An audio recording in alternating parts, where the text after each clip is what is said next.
Today I'm going to be showing you the Battle of Hampton Roads. It is the battle between the first ever two ironclads, the Monitor and the Merrimack. The Union's general was Lewis M. Goldsberg. I don't know if I'm saying it right, but I hope I am. And he had 49 people on board the Monitor. The Confederate general was Franklin Buchanan. I don't know if I'm saying his last name right. And he had 320 people on board the Virginia, which I thought was a lot for but you do need lots of people for engines, and you need a lot for engines, the 10 cannons that it had.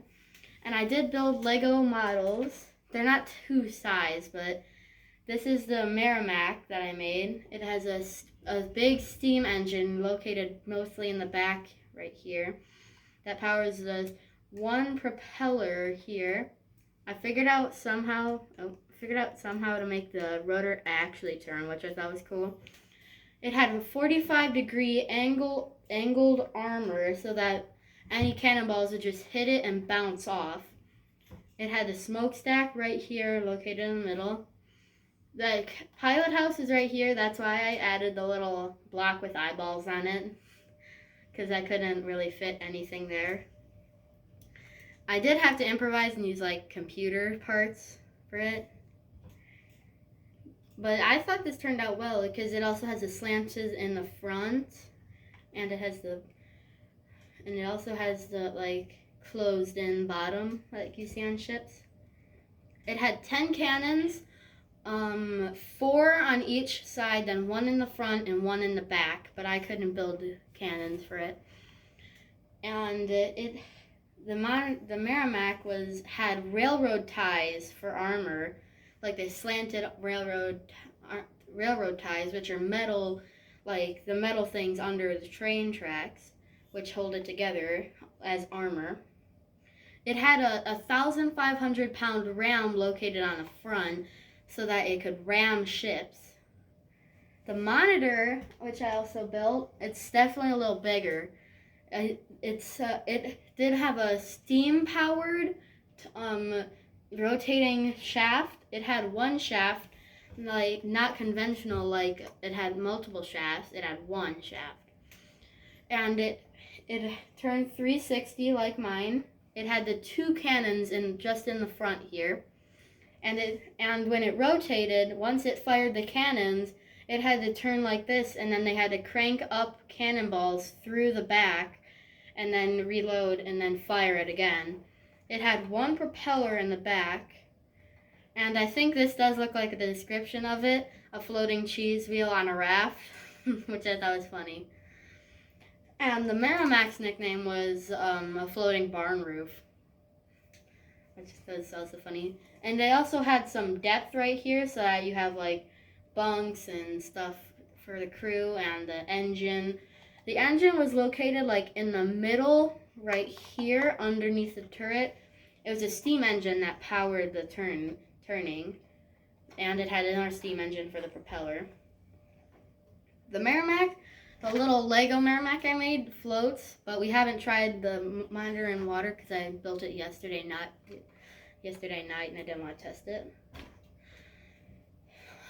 So the battle started on March 8th, 1:20 p.m. with a wooden small tugboat named Zouave, I think.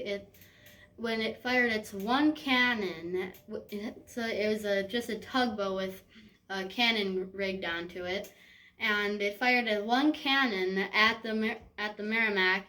That was the first Union fire, and the railroad ties on the Merrimack were 4 inches thick and slanted, so it was really hard to get damage. So they didn't really do much. I mean, metal versus wood.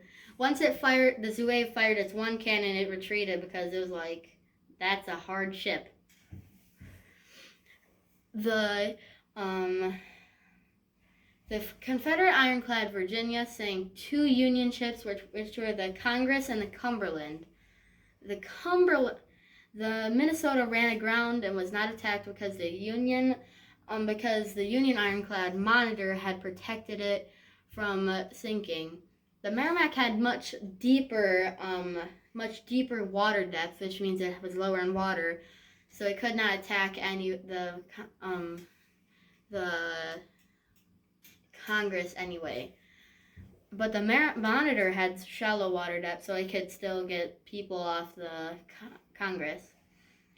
There were the Cumberland, the main reason it sank was because it got rammed by the 1,500-pound ram I mentioned a little earlier on the Merrimack. The ram actually got stuck in the side of the Cumberland, and when the Cumberland started sinking, the Merrimack was actually tilting forward, and then eventually when they tried to pull away, the ram actually broke off and started water leaking in the front. The Monitor did have many problems, like it was not actually seaworthy. It could only go shallow. And because of that, because it was a raft and it had many holes, because they had to lift the turret up a little so that it could actually rotate. They had to lift up this turret so that it could rotate because it caused too much friction if it was against the deck. So it was really hard to maneuver it, so they remade it so that the turret is higher to turn better. The Merrimack they both did sink. The Monitor sank in rough seas, trying to go fight another ironclad that the Confederates made. It sank because there was a command post right here which had holes, and the holes around here, and it also had water that could get in through the air holes, where the steam comes out. So it did sink because of the unconventional way where the waves just washed over it and completely sank it. The Merrimack was actually sunk on purpose when it lost its docking yard. So they scuppered it, which I think that's how you say it, scuppered, which means that they put holes in the bottom and then lit it up on fire so that it sank and burned so that they could never recover the ship. The Merrimack did get hit. Stuck and get hit on a smokestack, which caused a fire in the boiler room. And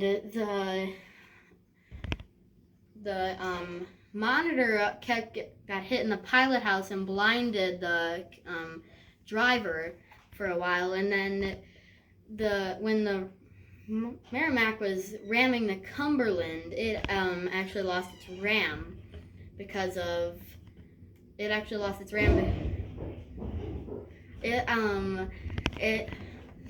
Sorry, I can't think straight really quick. When the Merrimack lost its ram, it also was taking in water so that they couldn't go very far. I just forgot what I was thinking about. Dang it. Well, I'll just give a couple more facts. So, they both did sink, and it did change the way that naval warfare was fought for a long time. And the main reason the Merrimack was built was to break the Union blockade of ships that was keeping the Confederacy from getting well-needed supplies. And the Union built the ironclad to stop the Merrimack, which it did successfully do. Both sides claimed victory because the Merrimack only sank 2 ships from the Union blockade, and the Merrimack thought they won because the